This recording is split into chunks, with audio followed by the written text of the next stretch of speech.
nima xijolat qilaverasan? O'zingni uyingni nima tasavvur qilib dadam bilan tanishtiramiz. Dada?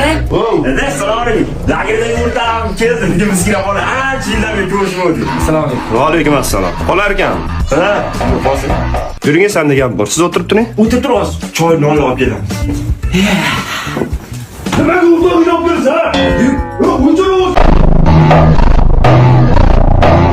Uxlaylikmi? Ancha dam olamiz, sho'rib tushgungacha. Turodingni ayt biroz. Uxlayotishini qara, shonda yaxshilab uxlaydimi? Menga qara, ovqat suyak bor. Qani suyak? Dada? Nima oyog'im bosyapsa, suyak qani dedim senga. Amaki, menda ekanman, meniki oling. Ha, yo, mehmonsiz bemalol yeyvering. Bu yoqqa yuring. Hozir borib keling.